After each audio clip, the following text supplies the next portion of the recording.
할렐루야, 주님을 찬양합니다. 오늘은 8.15 광복 절 감사 예배로 함께 드리는 예배가 되겠습니다.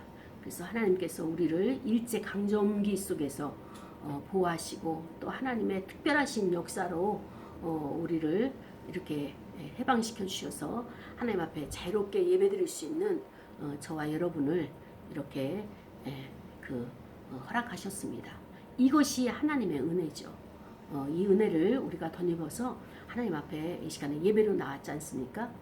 그래서 이 예배 가운데 하나님이 또 우리에게 주시는 이 시대, 우리가 어떻게 이 나라를 지켜낼 것이고 어떻게 우리가 이 나라 가운데서 하나님의 백성으로 살아갈 것인가, 또 하나님께서 원하시는 뜻이 무엇인가 말씀 속에서 깨닫기를 원합니다. 오늘 하나님의 말씀은 사무엘하 12장 1절서부터 6절까지 말씀이에요. 그래서 사무엘하 12장 1절부터 6절까지 말씀 속에서 설교의 제목은 하나님의 강권적인 역사라고 하는 제목 가지고 우리가 말씀을 상고하기를 원합니다. 하나님의 강권적인 역사.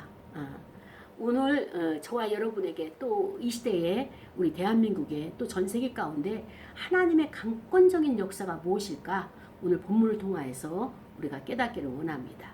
오늘 본문의 주인공은 누구냐? 다윗이에요. 사무엘 하에 나오는 다윗. 이 다윗은 지금 어떤 상태냐? 이 상태를 우리가 먼저 배경을 보고 하나님께서 그를 찾아오신 이유를 우리가 깨달으면서 그 모습이 바로 나에게 적용할 수 있는 그 적용점을 찾아내는 그런 말씀이 되어지기를 간구합니다. 자, 여호와 하나님께서 일을 하시는데 항상 누구를 통해서 일하신다고요? 사람을 통해서 일을 하시죠. 근데 오늘 그 하나님 앞에 붙들림 받은 자가 누구냐? 바로 나단이라고 하는 선지자예요. 이 나단이 어느 날 왕 앞에 나온 거예요. 다윗 왕에게 나와가지고 그 다윗을 앞에 다윗의 그 일상적인 생활에 대해서 이야기를 하는 겁니다.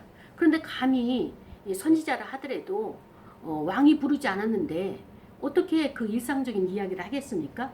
그래서 그가 빌린 수단은 무엇인가 하면은 비유를 들은 거예요. 그 비유가 어떤 비유냐? 한 성읍에 두 사람이 살고 있다.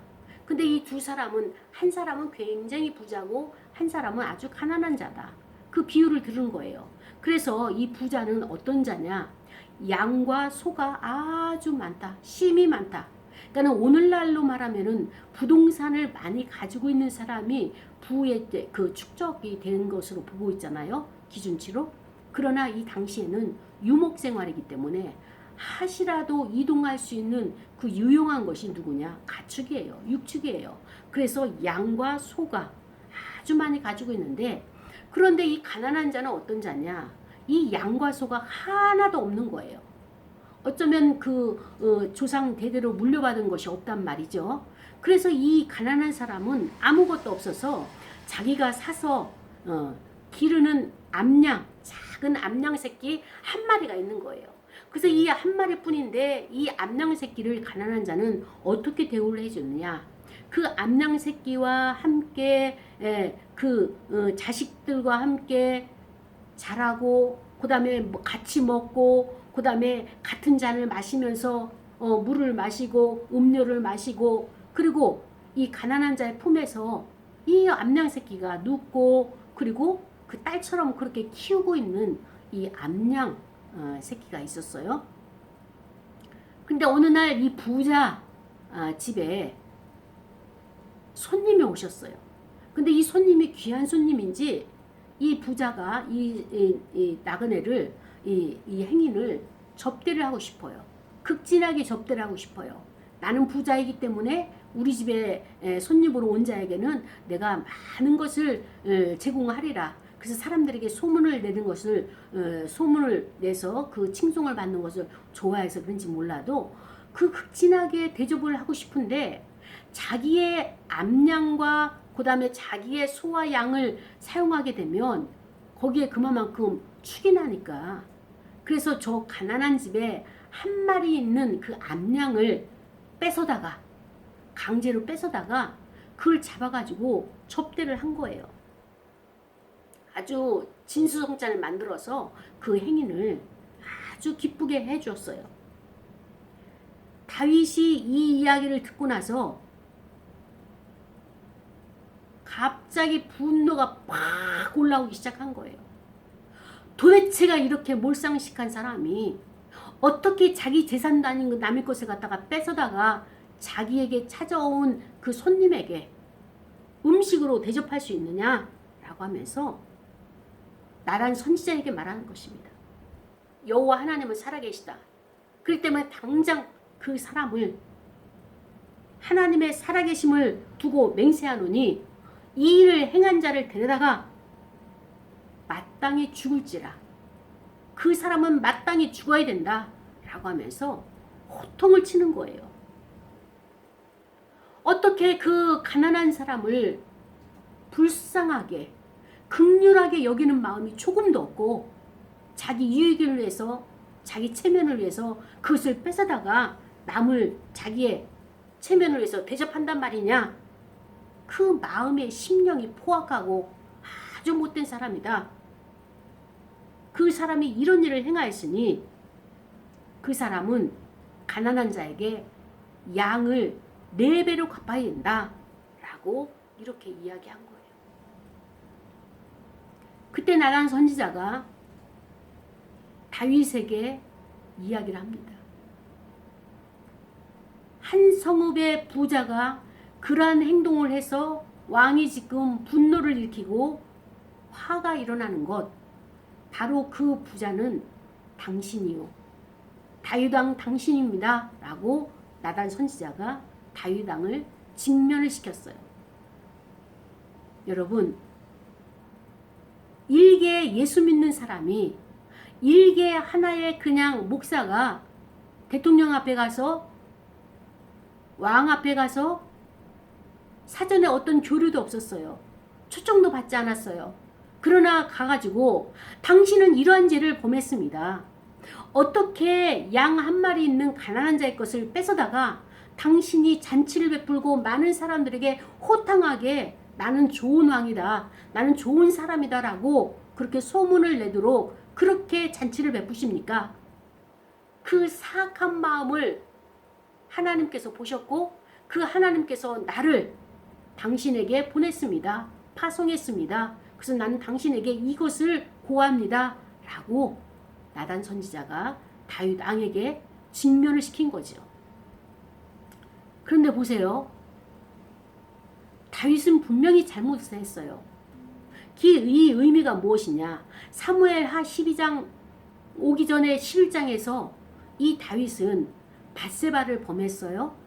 그리고 밧세바와 간음하고 그리고 또 그의 남편 우리아를 전쟁에 나가서 죽이도록 요압 장군과 치밀하게 작전을 짜가지고 그것을 실행을 했습니다. 그리고 밧세바 사이에서 아이가 태어났어요. 아들이 태어났습니다. 자, 이런 상황에서 다윗은 지금 10개월 동안에 이 휘몰아치는 이 모든 사건 속에서 걷잡을 수 없이 양심의 가책도 느끼지도 못하고 끊임없이 여기에 휩쓸려 가고 있는 거예요. 상황이 어떻게 되는지 모르지만 처음에는 가늠했을 뿐이에요.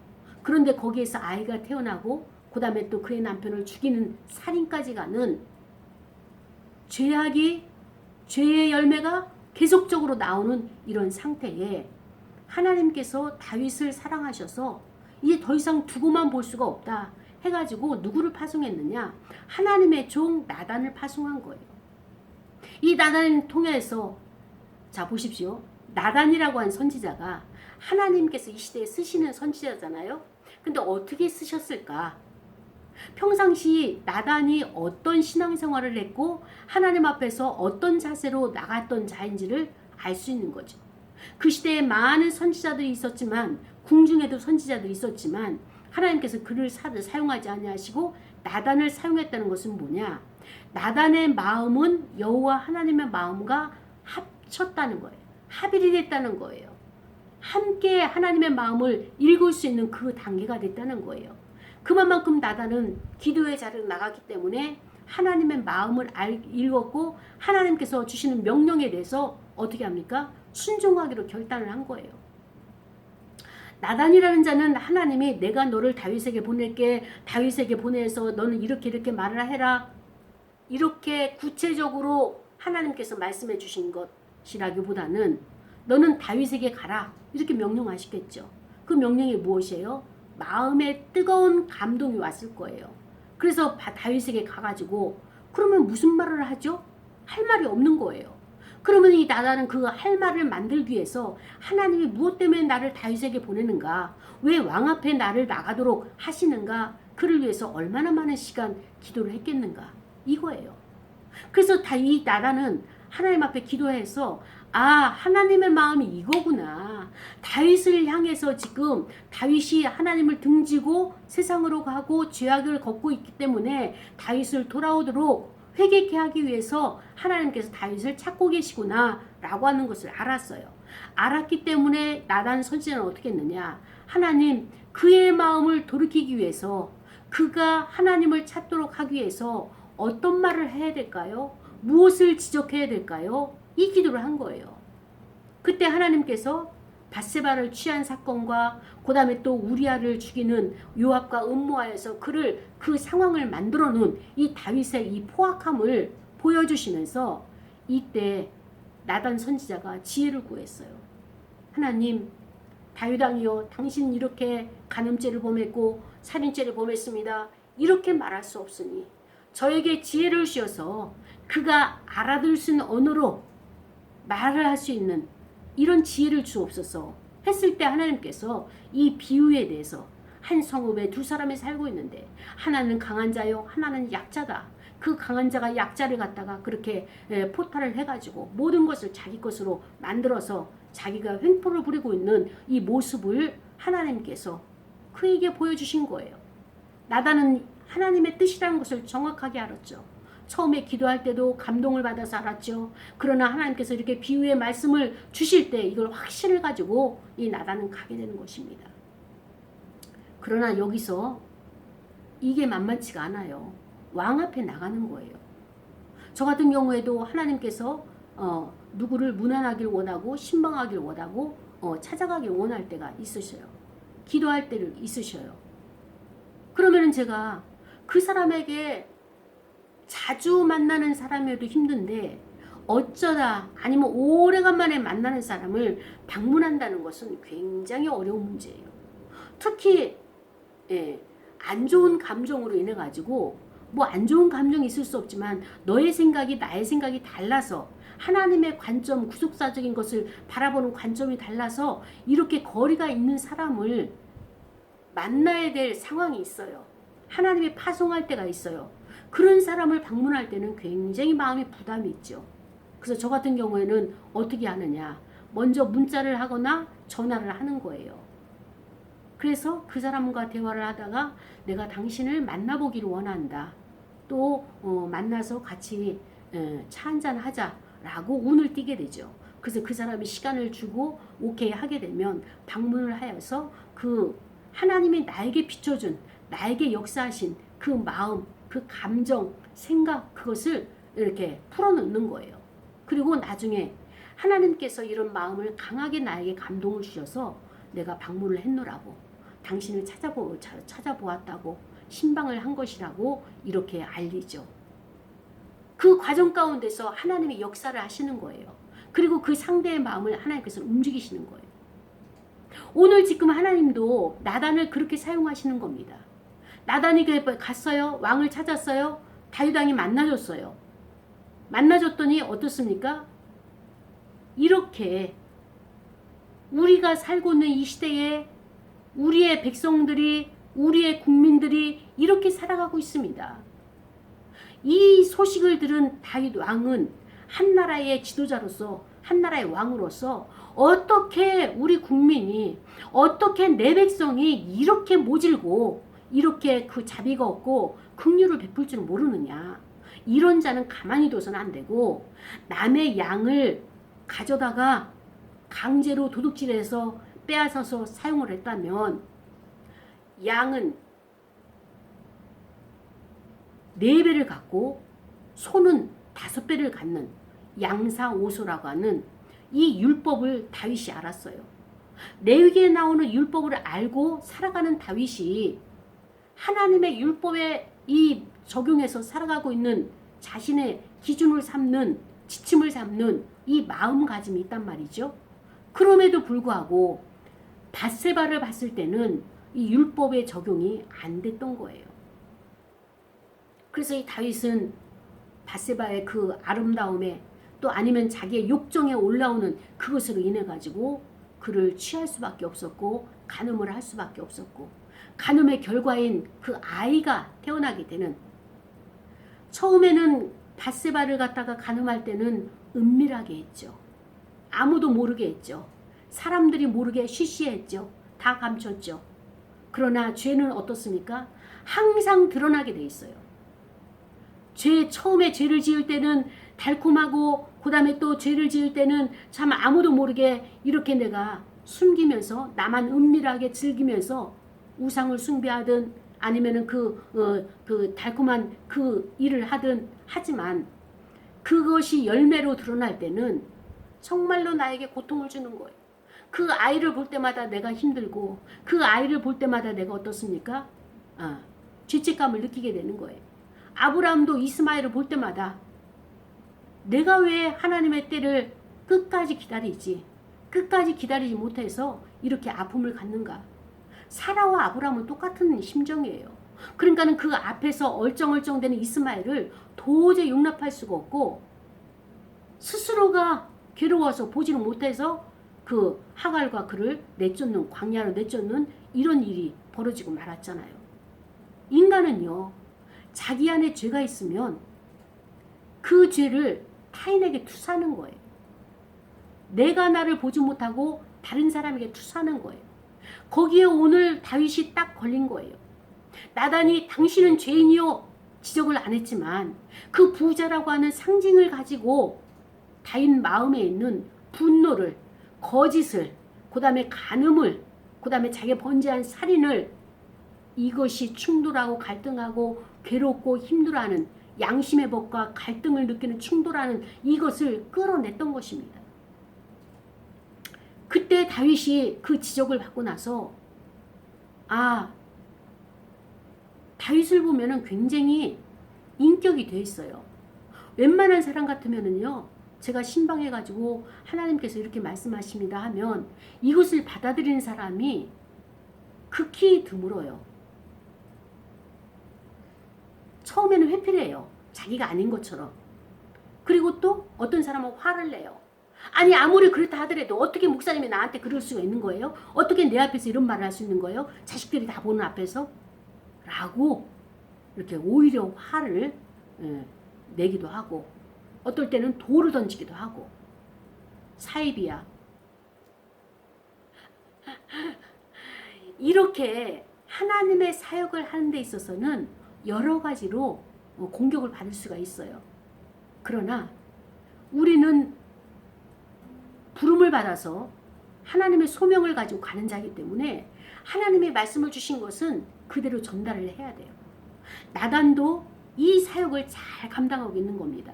그래서 왕의 모습을, 왕의 마음의 상태를 그대로 드러나니까 다윗이 그것을 인정을 했어요. 맞습니다. 그리고 다윗은 인정하면서 진실된 회개를 했어요. 시편 51편만 보더라도 어때요? 그의 눈물이 침상을 적실 때까지. 그 침상이 얼만큼 두껍고 얼만큼 큰지는 몰라도 하나님의 그 지적하심, 하나님의 그를 주목하심, 하나님이 그를 주시하시는 이 하나님의 눈동자 앞에서는 다윗도 예외가 없어요. 몰래 했고 감추려고 하고 사람의 눈을 속이고 사람의 마음은 외면시킬 수 있어도 하나님의 감찰하시는 그 눈에서는 다윗도 벗어날 수가 없고 하나님께서 이를 예외로 두지 않고 있다는 사실을 왕이라 할지라도 하나님께서는 나단을 통하여서 그를 지적하고 있는 오늘 본문인 것입니다. 사랑하는 여러분, 하나님께서는 다윗을 사랑하십니다. 그래서 오늘 하나님의 강권적인 역사는 무엇이냐? 하나님은 다윗이 회개하고 돌아오기를 원하시는 거예요. 그냥 내버려 두고 그냥 그를 방치하고 방임하고 그를 놓아준다면 그 상태를 그대로 이어가도록 하나님께서 그를 방치하신다면 하나님은 다윗을 사랑하지 않았던 거예요. 그러나 하나님이 다윗을 사랑한 충분한 이유와 근거는 무엇이냐? 돌아오기를 기다려도 돌아오지 않고 점점 더 많은 죄를 범하는 다윗을 보면서 하나님께서는 다윗을 돌아오도록 상황을 만드시는 거예요. 이게 하나님의 사랑입니다. 이것이 하나님의 은혜예요. 그런데 우리는 어떻습니까? 그 하나님의 사랑이 버겁고 그 하나님의 은혜가 싫어요. 좀 내버려 두시지. 내가 알고 있다고요. 내가 범죄했기 때문에 나 지금 하나님의 뜻이 아니라는 거 알고 있어요? 행하고 있는 거 알고 있어요? 그러나 조금만 기다려주세요. 언젠가 돌아갈 거예요. 곧 돌아갈 거예요. 그러면서 그들은 점점 죄의 수렁 속으로 빠져들어가는 거예요. 우리 스스로는 그 죄를 벗어날 수가 없습니다. 인간의 힘으로는 그 죄악에서 건진받을 수도 없고 건질 수도 없고 스스로 일어날 수도 없는 거예요. 하나님은 이걸 아셨기 때문에 다윗을 찾아가셨어요.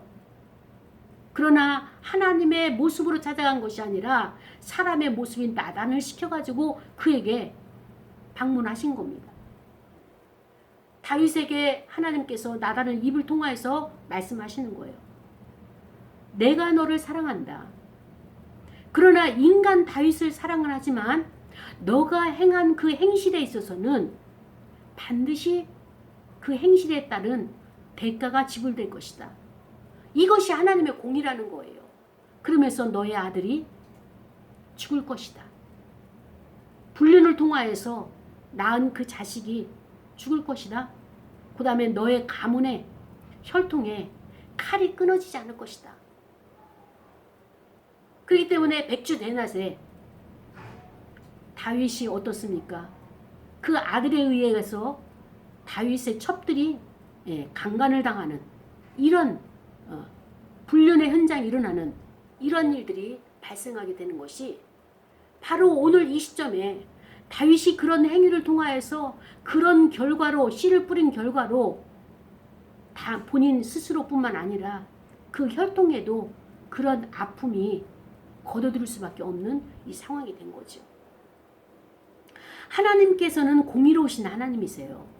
그래서 죄를 지은 자가 있다면 돌아오기만 하면 그를 받아주십니다. 왜? 사랑하기 때문에. 그런데 하나님은 여기서 끝나는 것이 아니라 두 번째 공의가 있는데 그 공의가 무엇이냐? 왜 하나님이 다윗을 사랑하신다면 그 아이를, 아무 죄도 없는 아이를 꼭 죽여야만 됩니까? 그가 같이 살아서 행복하게 죄를 사함받고 그 다시 새 사람으로 살아갈 수 있지 않습니까? 라고 질문할 수 있겠죠. 그러나 하나님의 관점은요, 하나님의 일하시는 방법은요, 이 일로 인해 가지고 나단 선지자를 통하여서 하나님의 마음을 그에게, 다윗에게 말하는 것입니다. 당신이 이렇게 행동함으로 인해서 원수들이 하나님의 영광을 가로채고 하나님의 이름을 조롱하고 원수들에게 하나님을 멸시하도록 하나님의 영광을 가로채도록 기회를 제공하고 그렇게 할 수밖에 없도록 행한 그 자체에 있어서 하나님께서는 이제 내가 다윗을 용서했다라고 하는 것을 보여주기 위한 것이 무엇이냐? 불륜의 관계에서 태어난 이 아이를 데려가심으로 말미암아서 원수들 앞에서 하나님께서 다윗을 징계하시고 징벌하시고 그 죄를 용서해 주셨구나 라고 하는 것을 알 수 있도록 이 일을 할 수밖에 없는 이 상황을 나단이 설명을 해주고 있는 것입니다. 다윗은 이것을 알았어요. 하나님이 어떤 분이란 것을 알았기에 그는 철저하게 자기 자신이 회개의 자리로 나갔던 것입니다. 하나님의 역사는 바로 이 회개예요. 우리가 스스로 회개할 수 없어요. 회개가 하나님의 은혜가 임해야 회개가 되는 것이고요. 저와 여러분은 항상 어떻습니까? 하나님의 말씀 속에서 살아간다고 하면서도 나의 마음은 심히 부패하여서 하나님께서 원하시는 것이 아니라 내가 원하는 것을 선택하여서 그 길을 행하고 있는 나 자신을 보게 되는 겁니다. 그래서 하나님께서는 우리의 마음을 잘 아시기에 회개할 수 있는 마음을 우리에게 부어주기 위해서 먼저 사람을 보내시는 거예요. 기도하는 사람에게 또 기도하지 않는 사람에게 하나님께서 그 마음이 강팍한 자에게 아니면은 하나님 앞에 자복하고 회개하여 깨어진 자에게 찾아가시어서 하나님께서 그를 일으켜 세우시고 그를 사랑하시고 다시 용납하시고 받아주시며 그가 행한 것에 있어서 공평하게 공의롭게 그 일에 열매를 주시면서 이것을 볼 때마다 너가 다시는 이런 죄를 범하지 아니하도록 다시는 이것을 상기할 때마다 하나님 앞에 스스로가 죄인이라는 것을 알게 하도록 하나님께서는 거기에 대한 표적을 은총에 대한 표적을 나타내주고 보여주고 또 새기게 하시는 것입니다. 사랑하는 여러분, 다윗이라고 하는 인물을 우리는 신앙생활하면서 많은 예화와 사례와 또 그의 행적과 그의 마음과 하나님 앞에 하나님 마음에 합한 자라 칭찬받은 것이며 이 모든 것을 알고 있어요. 그러나 오늘 본문을 보면서 다윗의 마음은 어떤 자입니까? 인간이에요. 인간의 마음은 심히 부패한데 만물보다 거짓되다고 그랬어요. 그리고 이 부패가 어느 정도입니까? 자기 유익을 위해서는 자기 욕정을 채우기 위해서는 남의 부인도 빼앗아오는 이게 다윗이에요. 충동적인 사람. 죄 앞에서도 어쩌면 하나님께서 가장 힘들어하셨던 것이 이것이에요. 다윗 앞에 왕은 사울입니다. 이 사울 왕은 어떤 자냐? 하나님께서 첫 번째 이스라엘 백성들이 왕을 달라 해서 그 사울을 세웠는데 처음에는 사울이 순종을 잘했지만 나중에 갈수록 자기의 생각대로 하나님의 말씀과 어긋나게 그 행동하는 거 보며 하나님께서 후회를 하셨어요. 왕을 세운 것을 후회한다 이렇게 말씀하셨습니다.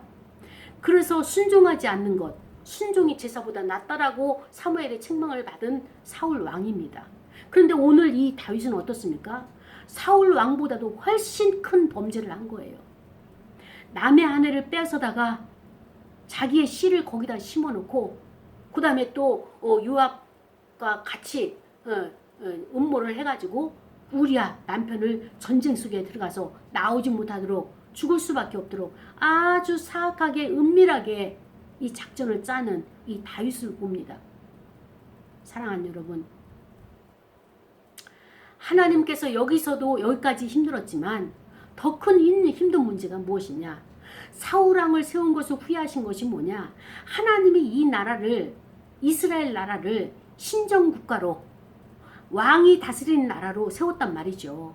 그래서 첫 번째 왕이 사울이 실패한 것을 보면서 두 번째 다윗은 너는 그래도 나를 알기에 신정왕국 하나님의 뜻대로 이 나라를 다스리고 통치하는 그것이 될 것이다 라고 기름 부어서 세웠는데 이 다윗은 사울 왕보다도 더한 거예요. 여기에 하나님께서 말할 수 없는 고통을 받으시는 겁니다. 하나님 앞에 고통을, 아픔을, 괴로움을 안겨준 거예요. 자, 여러분, 하나님께 고통을 안겨주고 괴로움을 주고 아픔을 줬다는 것은 어떤 의미입니까? 그것은 곧 자기 자신에게 고통과 외로움과 아픔과 또 말할 수 없는 패배감과 실망과 좌절과 살고 싶지 않음과 이 모든 것을 주는 거예요. 나의 마음과 하나님의 예수 그리스도의 영접함, 모심은 같이 합일이 돼야 돼요.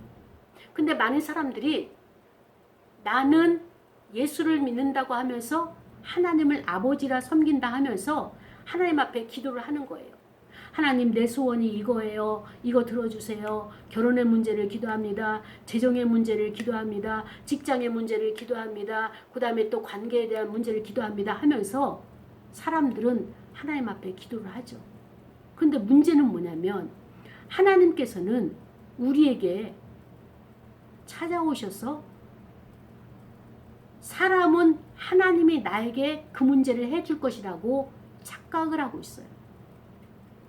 하나님이시니까, 나보다 힘이 세고 능력이 많으신 전능하신 분이니까 하나님이 이 문제를 해결해 주세요 라고 인간이 착각을 하고 있습니다. 그러면 하나님은 이 문제를 어떻게 보실까요? 이 기도를 하나님은 너가 해라 이렇게 말씀하시는 거예요. 이 모든 것을 더하시는 그 마태복음 6장 33절에 나오는 말씀이 무엇입니까? 이 모든 것을 더하시는 하나님의 은혜가 있는데 너희는 먼저 그의 나라와 그의 의를 구하라.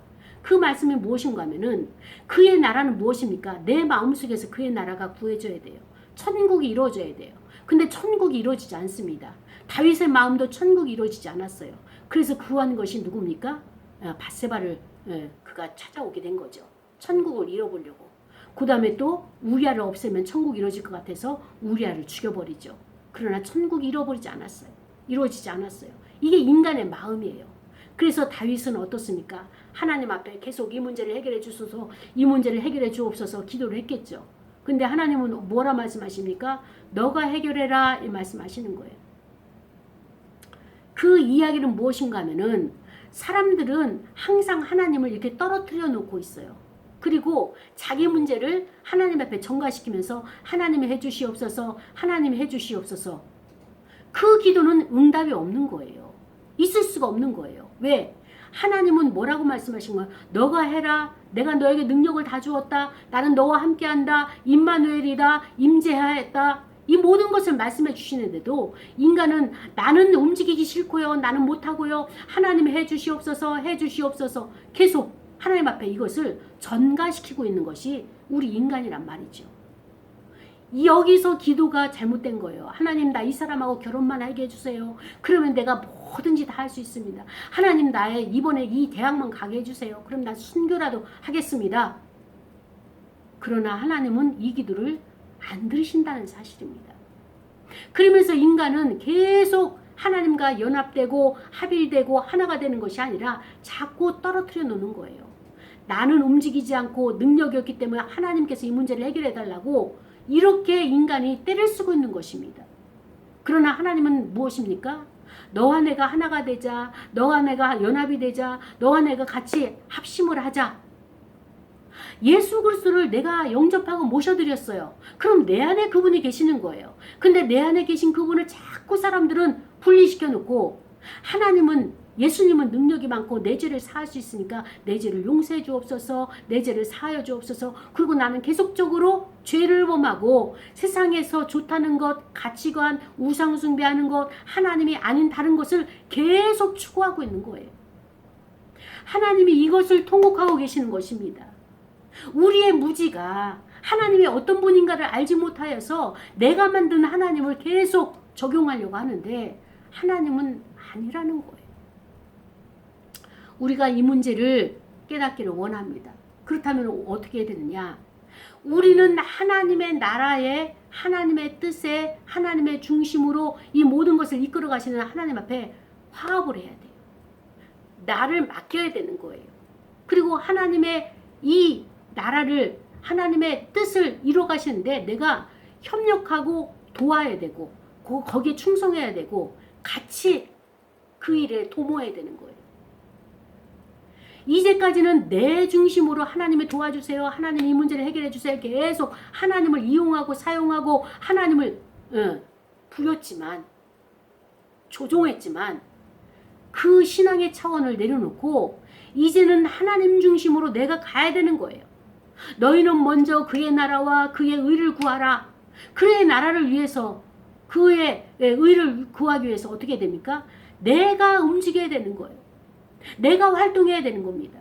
그런데 나는 가만히 있고 하나님 이 기도 들어주세요. 왜 나의 기도를 들어주지 않느냐고요. 그리고 하나님은 나에게 인색하신 분, 하나님은 나에게 자비를 베풀지 아니하신 분, 기도 응답을 안 하시는 분 하고 자기 스스로가 하나님을 오해하면서 하나님의 마음을, 하나님의 영광을 드러내지 않고 하나님의 영광을 축소시키고 원수들에게 유익이 되도록 하나님을 배반한 하나님을 원망하는, 불평하는 이런 생활을 하고 있단 말이죠. 다윗도 이와 같이 이때까지는 이렇게 살았어요. 그러나 나단이 직면시키면서 당신의 마음속에 있는 그 더러운 것들을 이젠 더 이상 이 방향으로, 이 상태로, 이 신앙으로 이 단계에서 살아갈 수가 없습니다. 하나님께서는 이렇게 사는 것이 아니라 하나님의 중심으로, 당신 중심이 아니라, 당신이 왕이기 때문에 하는 것이 아니라 신정 왕국의 왕으로 하나님이 세우셨다면 그분의 영광을 위해서 살아가십시오. 그렇지 않게 되면 원수들에게 그 영광을 빼앗기게 되고 원수들이 하나님을 공격할 수 있는 빌미를 제공하는 이런 왕의 통치는 하나님께서도 원치 않으십니다라고 직면을 시키면서 결코 용서하실 수 없는 하나님의 공의가 있습니다라고 이것을 알려주게 되는 것이죠. 사랑하는 여러분, 우리에게 다윗은 어떤 자냐? 허물이 많은 자예요. 사악한 자예요. 그러나 다다른 선지자를 통하여서 직면했을 때 하나님께서 그의 마음을 어떻게 하셨느냐? 다윗이 인정했다는 거예요. 그 죄를 인정하고 솔직하게 고백하고 회개의 자리로 나갔다는 거예요. 오늘 저와 여러분에게 찾아오시는 하나님은 어떤 분이냐? 우리는 지금 하나님이 우리의 죄를 지적하고 계세요. 그러나 여러분은 어떻습니까? 여러분 마음 가운데 있는 그 죄를 하나님 앞에 드러내놓으면서 인정하고, 맞습니다. 나 이렇게 사악한 자입니다. 나 죄를 범했습니다. 예배드린 것도 소홀히 했고요. 나 중심적으로 내 마음속에 내가 우상이었습니다. 하나님보다도 내가 우선이었습니다. 라고 인정하는, 이것을 하나님께서 말씀하시는 겁니다. 사랑하는 여러분, 우리는 지금 각자 흩어져 있지만 회개의 자리로 나가야 돼요. 어느 정도까지? 하나님과 내가 회복하는, 하나님과 내가 하나가 되는, 그래서 하나님이 이 기회에 우리를 찾아오신 거예요. 하나 되자. 우리 회복하고, 회개하고, 회복하고, 우리 연합하자. 이 말씀을 통해서 다윗에게 찾아온 것처럼, 다윗이 회개한 것처럼 우리도 하나님 앞에 회개할 죄가 무엇인지 이번 주에 이 말씀을 묵상하면서 경고하시는 하나님의 그 은혜를 우리가 받아들이는 시간이 되어지길 원합니다. 그렇습니다. 다윗은 탐욕을 부렸죠.